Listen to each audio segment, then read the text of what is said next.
insane. I am so glad that game ended differently than the one against Boston.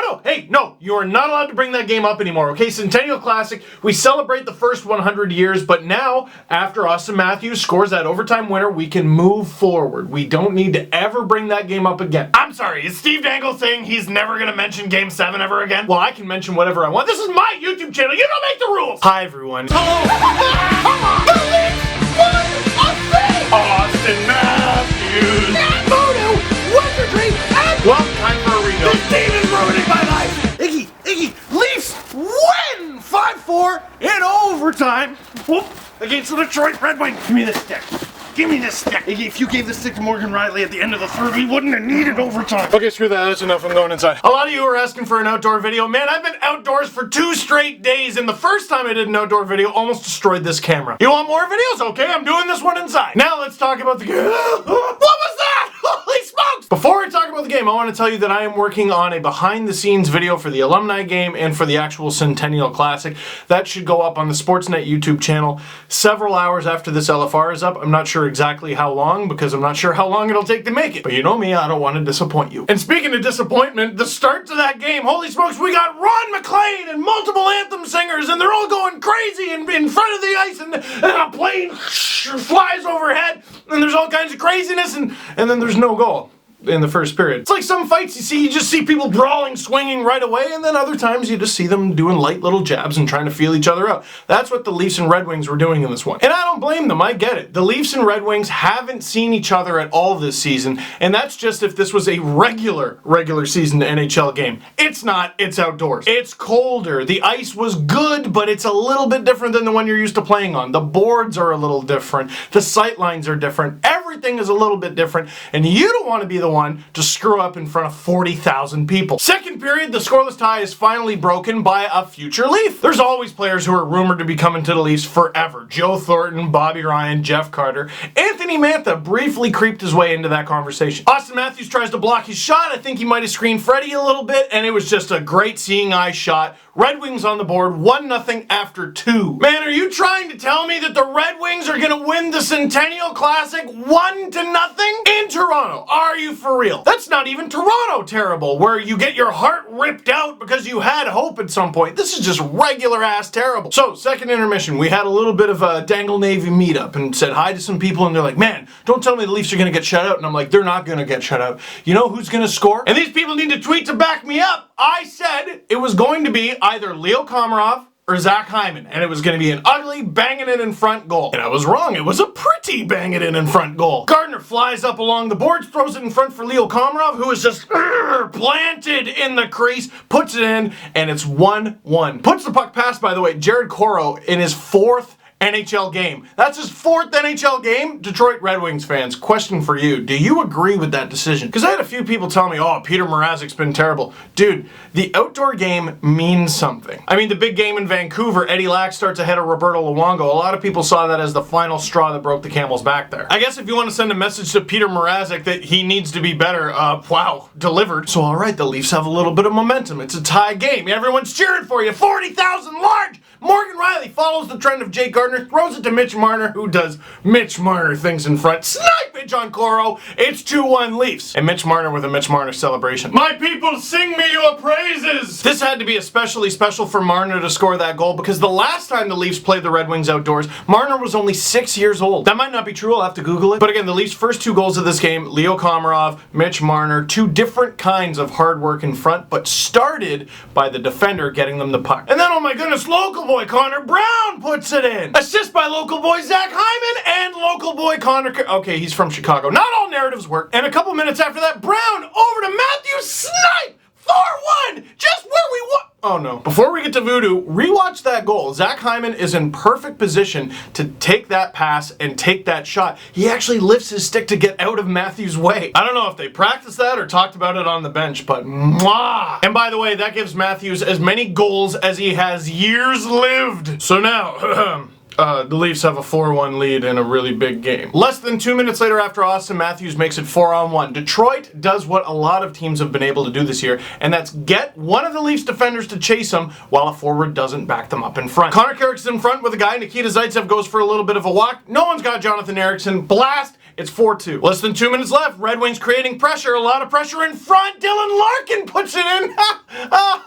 Isn't this is an exciting end to the game. And the Leafs fight. Big save. Okay. And the Leafs fight. Big save, and they clear. Okay, clear.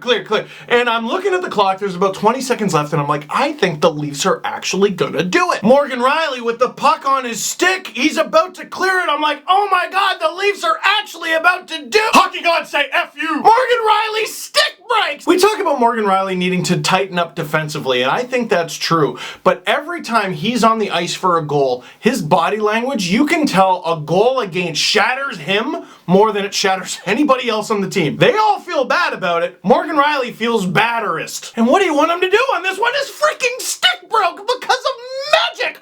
Evil magic. But it's okay. 5, 4, 3. And then Thomas Vanek represents the Austrian backstroke team. And Matt Scramble in front. Final horn goes. And the puck is in the back of the net. Oh my God, tell me no. Tell me freaking no. Oh, they're reviewing it? Oh no, there was definitely enough time left on the clock. Oh, it's for goalie interference? And they show the replay on the screen and you get 40,000 people. Well, there were some Red Wings fans there. You get a bunch of people screaming, damn right, that's goalie interference. But they reviewed and we finally have a call. Upon further review, on their little dinky ass screen we have over there, we have confirmed that there was goaltender interference on the play.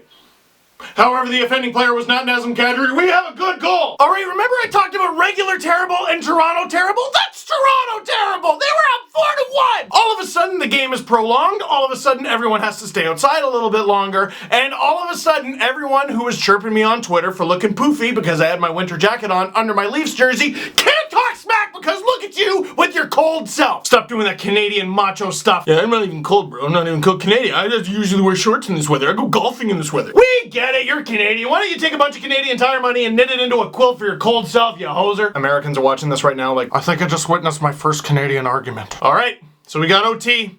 What's it gonna be? Streaking in on a breakaway. This is how the Leafs ended! And it stopped. And right then and there, I'm like, the Leafs are losing this effing game. And then I remembered something from earlier in the game. It was 4-1, and there was a Detroit Red Wings fan a section over from me that forgot he was playing the Leafs, so he got dismayed at the fact that his team was down 4-1. Grasping at straws because the team he was cheering for in a game he was attending was losing by 3 goals, and the fact that his team is not anywhere near a playoff spot right now, this fan decided to chant 67! 67!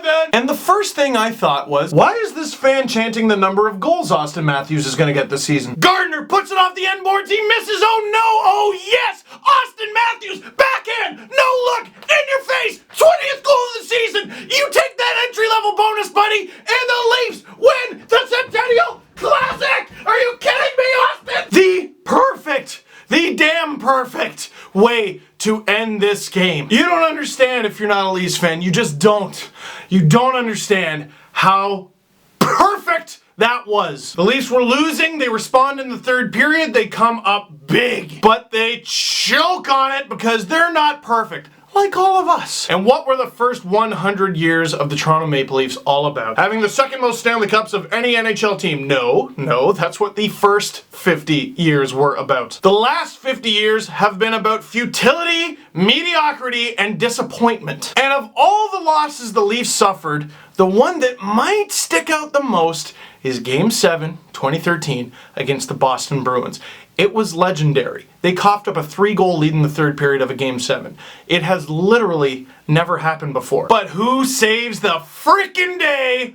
Austin Matthews. Because who else? And you know what? It's easy to talk about the kids and how good they played. What about Matt Martin? I'm sure a lot of you were like, Steve, this whole thing was sparked by the Matt Martin fight. A lot of you gonna roll your eyes and oh, that doesn't make any sense. And you know what? I was kind of with you because Steve Ott was trying to start this fight with Matt Martin. And as I'm watching this, I'm like, dude, don't do it. Just go to the bench. Because I thought the Leafs had a little bit of momentum. And if we're talking about trading players, you know, some people get down on Matt Martin. I'd rather have Matt Martin on my team than Steve Ott. And Ott, who gets pummeled by Matt Martin in front of his own bench, in front of his own teammates, has the nerve to do this. Oh, you're on the camera there, Matt Martin. And what are you doing with that fight, dude, other than going, please keep me in this league? You're hoping people see it, don't you? Between a lot of tough guys, there seems to be like mutual respect, like they seem to actually like each other off the ice. I didn't get that impression from Matt Martin after the game. He's from Windsor, I'm from Windsor. I kind of know he's done that for his whole career. And, he's been in the league a long time, so that's kind of his role, his job.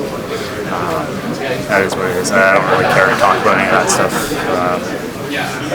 That doesn't matter. Oh. I don't know, I get that that was a chippy play there. There were hits exchanged by both sides. I just think if your team has the lead in the third period, maybe don't fight. And if you do fight, you better not lose. Steve Ott lost. And after the game, Austin Matthews said he got a big lift from that Matt Martin fight, and you can roll your eyes and laugh, and believe me, I'm there with you, but if Matthews says it and means it, he says it and means it. And one last quote since I got him. This was actually the first time I had ever been in the Leafs locker room after a Leafs game. First time ever. I've had credentials for all kinds of things, but never for a Leafs game and then gone into the locker room afterwards. So here is Zach Hyman on that ridiculous game. Was that third period and overtime about right? Oh my god. Wasn't what we planned. We went up 4-1 and then it just became crazy and ended well for us. So that is it for this one. Thank you very much for watching. Click like if you like this video. Click subscribe if you really liked it. Tell all your friends. Again, like I said, it's the first time I've ever been in the Leafs locker room post-game. Second NHL locker room ever. The first one was the Habs at the last Winter Classic. I only do outdoor games, and I don't get these opportunities without you. So again, thank you. And I will be giving you another video after this one. Like I said, it'll be a behind-the-scenes look at the entire two-day festivities here in Toronto. It was nuts. And I leave you with Austin Matthews, appropriately, right? God, I love him. Definitely one of the best moments, in hockey I've ever experienced for myself. So it's pretty special. All 23 guys out there. I think we played a real solid game tonight, and when it's a Winter Classic game, it's a little bigger setting. Like you said, a lot more fans. It's kind of that national stage. So for us to come out and get that win. It was a pretty exciting game. I think people were really on the edge of their seats there in the third period and overtime. So it's just really fun to kind of experience this whole thing. Are you recording? Yes. Iggy, Leafs win!